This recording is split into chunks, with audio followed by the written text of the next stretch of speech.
Hello everyone, welcome back. Myself Chopra NP, and today we are going to discuss about the our second lecture of this biotechnology topic. Okay, so let us discuss about in detail the biological tool. So in this biotechnology techniques, the biological tools are necessary. So what kinds of tools are necessary for this biotechnology?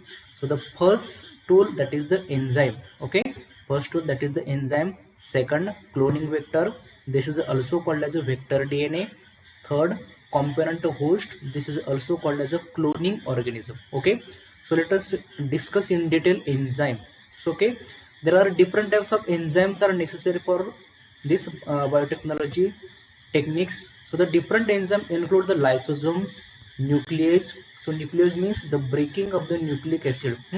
Nucleic ऍसिडला break करण्यासाठी nuclease नावाचं enzyme use केलं जातं. Okay, so such as a exonuclease, endonuclease, restriction endonuclease, DNA ligase, and DNA polymerase.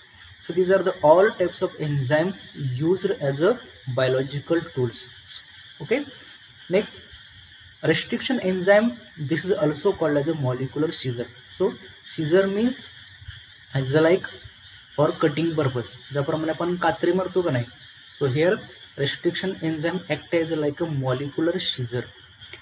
Enzyme that cut a phosphodiester bond, for example sugar phosphate backbone of a polynucleotide chain, are called as a nuclease. So here what is the role of the nuclease? Nuclease enzyme नक्की role काय आहे, कोणत्या ठिकाणाहून नक्की ते cut घेतं. Okay, nuclease. Okay, so here रिस्ट्रिक्शनचं meaning काय? Restriction means to stop. Okay, molecular scissor means त्या ठिकाणी स्पेसिफिक कट घेतला जातो, स्पेसिफिक सिक्वेन्सच्या ठिकाणी कट घेणं. ओके, एन्झाईमचा रोल काय नक्की? Enzyme that cut. ओके, ॲक्च्युअलमध्ये डीएनएच्या फ्रॅगमेंटमध्ये कट घेतला जातो, म्हणजे नक्की कोणत्या साईडला कट घेतला जातो? तर कट द फॉस्फोडायजेस्टर बॉन्ड. ज्या ठिकाणी फॉस्फोडायजेस्टर बॉन्ड आहे त्या ठिकाणी कट घेतला जातो. Okay, phosphodiester bond, sugar phosphate backbone त्या ठिकाणावर of the polynucleotide chain are called as a nuclease. Okay, न्यूक्लियसचं मिनिंग सगळ्यांना समजलं.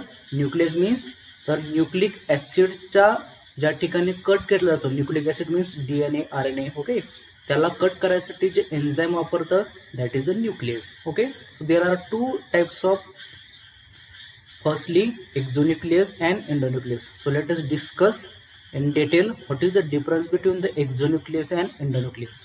Okay, next let's see.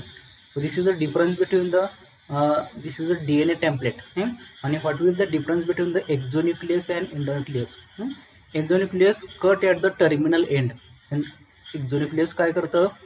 डीएनएच्या फ्रॅगमेंटला दोन्ही टर्मिनल एंडला कट घेतं. अँड एंडोन्यूक्लियस कुठे घेतं? एक्झिशन म्हणजे cut between the terminal end. Okay, excision between the terminal end अशा ठिकाणी कट घेतं. एक्झोन्यूक्लियस दोन्ही टोकाला कट घेतं. ओके, आणि एंडोन्यूक्लियस बरोबर इन बिटवीन, त्याच्याबरोबर मिडलला कट घेतं. Okay, so these are the difference between the exonuclease and endonuclease. Exonuclease cut nucleotide from the end of the DNA strand. Okay, just आपण पाहिलं एक्झोन्यूक्लियस कुठून कट घेतं. Yes, exonuclease cut nucleotide from the end of the DNA strand, while endonuclease cut from DNA within. Okay, म्हणजे बरोबर मधून cut घ्यायचं काम हे एंडोन्यूक्लियसचं होणार आहे, की जस्ट आपण पाहिलं. Then during the 1970s, it was found that the bacteria contained the nucleus that would recognize a short nucleotide sequence with a duplex DNA and cut the phosphodiester backbone at highly specific site on both strand of the duplex is cut by this enzyme called as a restriction endonuclease. Okay, restriction means to stop. Restriction endonuclease or the simply restriction enzyme. म्हणजे काय, या ठिकाणी सांगितलं की restriction एन्झाईमचा नक्की role काय, तर specific ठिकाणी जाऊन ते स्पेसिफिक कट घेतात. ओके, एवढा ह्या ठिकाणी रोल असणारा रिस्ट्रिक्शन एन्झाईमचा. Okay, they were given this name because they are use by the bacteria to destroy the various viral DNAs that might enter the cell thereby restricting the potential growth of the virus. Okay, now understand the meaning of the why that is called as restriction. Restriction म्हणजे तू stop करतं काय, restricting the potential growth of the virus, म्हणून त्याला restriction enzyme असं म्हटलं जातं. Okay, then now the next, the restriction enzyme सर्व as a defence mechanism. नक्की त्या ठिकाणी त्याचा रोल काय असेल तर ते सर्व as a defence mechanism. The bacteria protect its own DNA from nucleolytic attack by the methylating the bases at susceptible site, a chemical modification that block the action of the enzyme. Okay, the restriction enzyme are thus the molecular scissors that are used to recognize and cut the DNA at a specific sequence. प्रत्येक restriction एन्झामने कुठं cut घ्यायचं हे ठरलेलं असतं. ज्या ठिकाणी त्याला cut घ्यायचं त्या ठिकाणी त्या स्पेसिफिक सिक्वेन्सच्या ठिकाणी जाऊन प्रत्येक सिझर, मॉलिक्युलर सिझर म्हणजे रिस्ट्रिक्शन एन्झाईम कट घेणार. कुठे पण ते कट घेणार नाही. प्रत्येक एन्झाईमचा नक्की कोणी कुठं कट घ्यायचं हे ठरलेलं असतं. ठीक आहे. The site recognized by them and are called as a recognition site or recognition sequence. Okay, ज्या ठिकाणी त्याला कट घ्यायचं त्या ठिकाणाला काय म्हटलं जातं तर रेकग्निशन सिक्वेन्स और recognition site. Okay, the site recognise, प्रत्येक रेस्ट्रिक्शन एन्झाईम त्याला नक्की कुठं गेट घ्यायचं ती साइट रेकग्नाइज करतं. That is called as a recognition sequence और a recognition site. Clear. Different restriction enzyme found in a different organism. आता हे नक्की रेस्ट्रिक्शन एन्झाईम कोणापासून मिळवले जातात तर different types of bacteria. Okay, organisms recognise different nucleotide sequence and therefore cut the DNA at a different side. Okay, जस्टच आपण पाहिलं की प्रत्येक रेस्ट्रिक्शन एन्झाईम हे वेगवेगळ्या ठिकाणी कट घेतं. कोणी कुठून कट घ्यायचं हे प्रत्येकाचं डिफरंट असतं, ठरलेलं असतं. ठीक आहे. Then look at this the figure. So the source and recognition sequence indicated by the arrow and various restriction enzyme. Okay, so the first restriction enzyme ALU first, which is a source of this ALU restriction enzyme, the Arthobacter luteus. Recognition sequence कोणत्या ठिकाणाहून cut घेतं हे in between the two. Okay, बरोबर. AGCT and TCGA in between the बरोबर मधोमध cut घेतला. That type of cut is called as a blond end. Okay, दोन्ही ज्या ठिकाणी जो काय कट घेतला जातो इन बिटवीन द, या ठिकाणी बरोबर चार जे काय आपला नायट्रोजन इन्व्हेस्ट आहे त्याच्या बरोबर मधून ते कट घेतं. ओके, आणि दॅट कट आणि जो काय एंड प्रोडक्ट या ठिकाणी तयार होणार आहे that is called as a blunt end. End product produce by the blunt end. Blunt end म्हणजे काय, blunt end which is a connected to the linker. लिंकरच्या माध्यमातून तो ब्लंट जे का दोन प्रोडक्ट आहे ते कनेक्ट केले जातात. Okay, second Bam H plus which is obtain from the bacillus amyloliquefaciens H. Recognition sequence G. So here to here this is the sticky end. आणि sticky end can easily bind. Sticky end हा easily एकमेकाशी complementary सिक्वेन्सला join होतो. Okay, third one Eco आर्पस which is obtained from the Escherichia coli RY13, that is the strain. RY13 that is the strain, which is also recognition sequence. ह्याचा पण काय असणार आहे तर बघा, ह्याचा पण एंड ज्या ठिकाणी कट घेतलाय तो पण एंड कसा असणार तर स्टिकी एंड असणार आहे. बरोबर. म्हणजे वन्स अगेन ते जॉईन करताना आपल्या कॉम्प्लिमेंटरी सिक्वेन्सना पकडून ते जॉईन करेल. नेक्स्ट आहे hand second. Okay, which is obtain from the H influenzae RD. This is also, याला पण कोणता एंड आहे तर ब्लंट एंड आहे. Blunt end also the join by the linker. Clear. So this are the list of the some restriction endonuclease and the site at which they cleave the DNA. Clear. काही restriction एन्झामची ही list आहे की प्रत्येक restriction एन्झाम नक्की कोणत्या ठिकाणी, बघा प्रत्येकाचं कट घेण्याचं लोकेशन डिफरंट आहे. म्हणजे प्रत्येक रेस्ट्रिक्शन एन्झाम नक्की कोणत्या ठिकाणी कट घेणार आहे हे ठरलेलं असतं. Okay, then recognition sequence. Now just see the sequence recognise by the restriction enzyme are 4 to 8 nucleotide. ठीक आहे, 4 ते 8 न्यूक्लियोटाइडच्या दरम्यानच हे रेस्ट्रिक्शन एन्झाईम कट घेतात. म्हणजे प्रत्येकाने कोणी कुठून कट घ्यायचा ते. Nucleotide long and characterise by a particular type of internal symmetry. Okay, consider the particular sequence recognized by the enzyme EcoRPus. Okay, then look at, so the 3 dash to 5 dash and 5 dash to 3 dash. So when one reads the sequence in opposite direction, 3 dash to 5 dash or 5 dash to 3 dash, it is identical or same, and that type of sequence is called as a palindromic sequence. Okay, palindromic sequence का म्हणायचं, आपण ज्याला 3 dash to 5 dash जरी read केलं तरी ते सेमच येणार आहे, आणि 3 dash to 5 dash जरी रीड केलं तरी ते सेमच येणार आहे. म्हणजे CTTAAG, okay, 3 dash to 5 dash and 3 dash to 1 second 5 dash, CTTAAG. Okay, and that type of sequence is called as a palindromic sequence. Okay, one example is given in NCERT, that is the Malayalam. Malayalam हा जरी शब्द आपण सरळ जाताना जरी वाचला तरी तो सेम येणार आहे, आणि परत रिटर्न येताना जरी वाचला तरी सेम येणार आहे.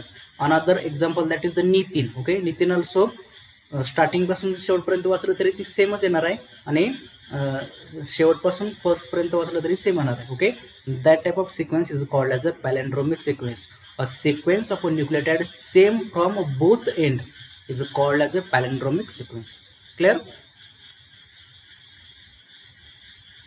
When the enzyme EcoRPus attack this palindrome, it breaks each strand at the same site in the sequence, which is indicated by the arrow between the A and G residues. Just आपण पाहिलं की नक्की कोणी कोणत्या ठिकाणी cut घ्यायचं असते ठरलेलं असतं. ठीक आहे, पॅलेंड्रोमिक सिक्वेन्स म्हणजे काय की ज्या ठिकाणी आत्ताच आपण पाहिलं, ठीक आहे, enzyme EcoR attack this palindrome and it break each strand at the same site sequence which is indicated by the arrow between A and G residues. Let us see.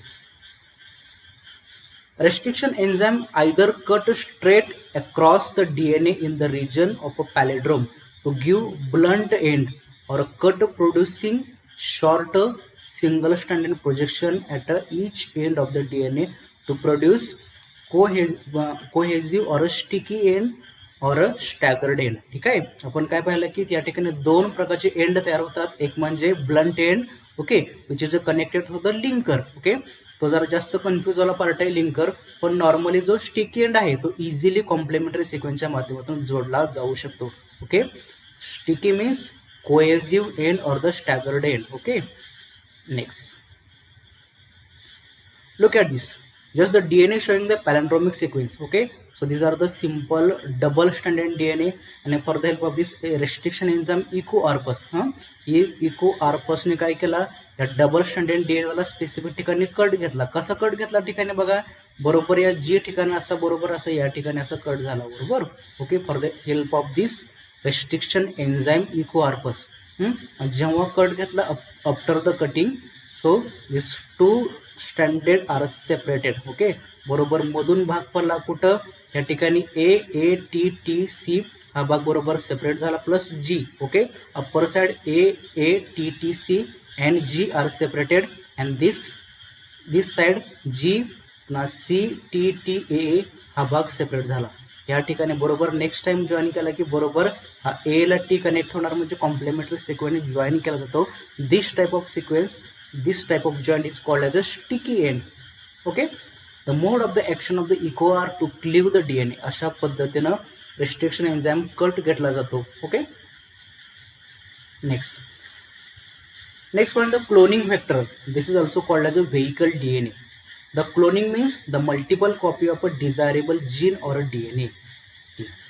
The vectors are DNA molecules that carry the foreign DNA. Okay, आपण जो DNA बाहेर काढला त्याला दुसऱ्या organism मध्ये introduce करायला कोणतरी मध्ये व्हेहिकल लागणार आहे. So here cloning vector act as like a vehicle DNA. Vectors are DNA molecules that carry a foreign DNA segment and replicate inside the host cell. Host सेलमध्ये त्याला आपण इंट्रोड्यूस केल्यानंतर तो त्या ठिकाणी जाऊन काय करेल, तर रिप्लिकेट करेल. रेप्लिकेशन करेल मीन्स मल्टिपल कॉपी तयार करेल. And vectors may be plasmid. So these are the different example of the vectors. First one plasmid, then bacteriophage, M13 lambda virus, then cosmid, then phagemids, then BAC means bacterial artificial chromosome, then YAC means yeast artificial chromosome, then transposome, Then mammalian artificial chromosome means MACS, and in this all these are the all example of the vector. पण याच्यामध्ये काही some mostly common use vectors are the plasmid. This is a very very important. Okay, याच्यामधले एवढी सगळे example आहेत, पण याच्यामधून पण काही ठराविक most common use vectors are plasmid vector. For example PBR322. This is a very important. Okay, लक्षात ठेवा. प्लाझ्मिड वेक्टर म्हणजे कोणता या ठिकाणी तर मोस्टली यूज होतो, कॉमनली यूज होतो तर PBR322. Okay, then PUC, then TI plasmid. Okay, these are the example of the plasmid vector. Okay, and bacteriophages, lambda phase, M13 phase. These are the example of the bacteriophage. Clear? Then plasmid and the bacteriophage are mostly commonly used as a vector. So all this process, the some features are required to the cloning vector. Which type of features are required? The first one is the ORI. ORI means the origin of the replication. Origin, it is a sequence of the desirable gene where the replication start. Okay, ज्या ठिकाणा किंवा ज्या ठिकाणी replication start होणार आहे असा sequence, that is called as ORI. ORI, it is a sequence of the desirable gene where the replication start. A good vector should have the ability to independent replication, so that as a vector replicate through the ORI gene, large number of copy of the DNA insert will be the form. आपण जो vector insert केलाय त्या ठिकाणी तो स्वतःच्या त्याच्यामध्ये ability असायला हवी. ओके, स्वतः त्यानं रिप्लिकेशन करायला हवं. त्या ठिकाणी ज्या ऑर्गॅनिझममध्ये आपण त्याला इन्सर्ट केलंय, इंट्रोड्यूस केले, त्या ठिकाणी त्यानं स्वतः जाऊन त्याची स्वतःमध्ये ability of the independent replication एखाद्या गुड वेक्टरची. Then a vector should be able to the easily introduce in to the host. आणि वेक्टर असा चूज करायला हवा की तो इझिली इंट्रोड्यूस झाला पाहिजे होस्ट सेल मध्ये. देन the selectable marker, the second point, selectable marker. Selectable marker means these are the some chemical or antibiotic which are used for the differentiate between the transformant and non-transformant. So what is meant by non-transformant and transformant? आपण जो नवीन foreign DNA जो आपण introduce केला, okay, आपण जो foreign DNA introduce केला host organism मध्ये, तो नक्की रिकॉम्बिनंट झाला की नाही, नक्की झालाय की नाही. जर झाला असेल तर त्याला काय म्हटलं जातं? ट्रान्सफॉर्मंट असं म्हटलं जातं. नसेल तर नॉन ट्रान्सफॉर्मंट असं म्हटलं जातं. That is the simple meaning. Okay, so the it should the have. आता हे समजायचं कसं ना की it should have the at least suitable control element like promoter. आता हे कंट्रोल सुटेबल कंट्रोल एलिमेंट कोणकोणते? Like promoter, operator, ribosomal binding site etcetera. Then the plasmid obtain and naturally do not possess all the characteristics. Hence, they are constructed by inserting gene for the antibiotic resistance. Okay. For example, PBR322, PBR320, PACYC177 are the constructed plasmid. Okay. Then the PBR322 is mostly used in the recombinant DNA technology in the plant. जर आपण recombinant DNA technology जर plant मध्ये वापर केले तर त्या ठिकाणी PBR322 हा वेक्टर आपण यूज केला जातो. Then so look at this is a plasmid map. या प्लाझ्मिड मॅप आपल्याला काय काय दिसेल? So for here the location of the selectable marker, then antibiotic resistance gene, then ORI means origin of replication, then promoter, then fifth primer site, restriction site, inserted gene, आपण जो insert केला तो gene, restriction site and third prime site. So these are the simple plasmid map. Okay, आपल्या प्लाझ्मिड map नक्की कोणकोणत्या location, कोणकोणत्या गोष्टी, structure present असतात हे या ठिकाणी सांगितलंय. Next, so what is meant by plasmid? So plasmid, it is an extra chromosomal DNA. Plasmid is it is a small extra chromosomal DNA molecule within a cell that are physically separated from the chromosomal DNA and it can replicate independently. Okay, plasmid is nothing but तो कोण आहे तर extra chromosomal. बघा, एक समजा आपण जर figure घेतली, so look at this is a bacterial DNA. So these are the main DNA of the bacteria. And this plasmid are the extra chromosomal, जो दुसरा आहे एक्स्ट्रा असा असणारा क्रोमोझोमल आहे, so that is called as a extra chromosomal DNA. Okay, बॅक्टेरियाचा जो main DNA आहे तो वेगळाच आहे. हा जो गोल दिसतो का ना, that is the plasmids. Okay, plasmids is a small extra chromosomal DNA molecule within the सेलच्या आतमध्ये, that is physically separated from the chromosomal DNA and it can replicate independently. तो स्वतःची स्वतः रिप्लिकेशन करू शकतो, मल्टिपल कॉपी तयार करू शकतो. They are most commonly found in the small circular, त्याचा शेप कसा आहे बघा, which is found commonly found in the small circular and double standard DNA molecule. कसं असणार आहे, डबल स्टँडर्ड असणार आहे, double standard DNA molecule in a bacteria. However, plasmids are sometimes present in archaea and eukaryotic organism. Okay, ठीक आहे. Normally बघा कुठं सापडतो बॅक्टेरिया, पण sometime which is a found in, कुठं सापडतो काही काही वेळा पण विच इज अ आर्की अँड द युकॅरियोटिक ऑर्गॅनिझम मध्ये पण हा प्लाझमिड सापडतो. समजलं, plasmid means which is a extra small extra chromosomal DNA molecule. Okay, next. The plasmid most commonly used in the recombinant DNA technology are those that the replicate in E. coli. Plasmid mostly कुठे use केला जातो तर recombinant DNA technology, एका organism मधून DNA काढून दुसऱ्या organism मध्ये insert किंवा इंट्रोड्यूस करण्यासाठी, तर ई कोलायच्या माध्यमातून. Okay, E coli. Then investigators have the engineered this plasmid to the optimize their use as a vector in a DNA cloning. Clear? So look at this. That is the figure of the plasmid cloning vector showing the replication origin means ORI, then a drug resistance gene means AMP, R म्हणजे AMPR means resistance, and a region in the which foreign DNA can be inserted. Okay, so this all are the example of the restriction enzyme. बरोबर, आपण पाहिले की restriction enzymeचं नक्की function काय असेल, to cut at the specific site, specific साईटला जो काय कट घेणार आहे त्या ही सगळ्यांची फंक्शन आहेत. These are the example of the restriction enzyme. Okay, then so this is the ORI, origin of the replication. Then AMP म्हणजे ampicillin resistance gene या ठिकाणी प्रेझेंट आहे. Okay, then the plasmid vector for the plant. आता plant मध्ये कोणत्या प्रकारचे प्लाझ्मिड vector present असतील, and it is an important vector for carrying the new DNA into the many type of plant is a plasmid that is found in the Agrobacterium tumefaciens. Okay, समजा plant मध्ये हा ॲग्रोबॅक्टेरियम ट्युमेफेशियन नावाचा bacteria सापडतो. Okay, मग आता काय होतं ना की this bacterium lives in the soil. Which bacteria, this bacteria Agrobacterium tumefaciens which is found in the soil and that causes plant disease, Crohn gall, which is characterized by the presence of overgrowth or tumors in the plant. आता ह्या जो काय bacteria सापडतो plants मध्ये which is found in the soil, त्याच्यामुळं plants infect होताना प्लांटला असे छोटे छोटे ट्युमर्स येतात. ओके, काय ते छोटे छोटे ट्युमर्स त्या प्लांटमध्ये येते.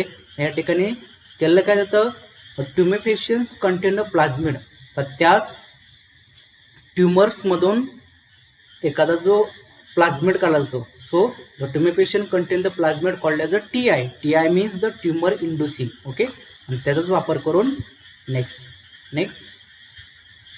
The TI plasmid contain the transposome called as a tDNA which insert a copy or itself into the chromosome and of infected plant cell. Clear? The transposome with the new DNA can still be inserted into the host cell chromosome. Then a plant cell containing this DNA can then be grown in a culture or induced to form the new transgenic plant. Okay, so now the next and last part, that is the combinant host means cloning organism. ज्या organism मध्ये आपण जो introduce केला एखादा DNA, एखादा gene, so the cloning organism use are usually by the bacteria like. आपण कोणता cloning organism use केलाय that is called as a recombinant host. Okay, for example the Bacillus Haemophilus, then Helicobacter pylori, then E coli, then mostly E coli is use for the transformation with the recombinant DNA. Now question arise, why सारखा E कोलायस use का करायचा, सायंटिस्टने E कोलायलाच का use केलं सारखं? The answer is याचा answer काय असेल? Because इकोलायचं जे रिप्रोडक्शन होतं ते विदिन द 20 मिनिटामध्ये होतं. ओके, आपल्याला काय जास्त वाट पाहायची गरज नाही. इकोलायचं रिप्रोडक्शन फक्त विदिन द 20 मिनिटामध्ये होतं. आणि इकोलायचा जो जीन आहे तो ह्युमन जीनशी बऱ्यापैकी 95% मॅच होतो. म्हणून mostly इकोला is use for the transformation with the recombinant DNA. Clear about it? Okay, so I hope this lecture is beneficial for you, and remaining lecture we will see in the next lecture. Thank you very much. Thank you.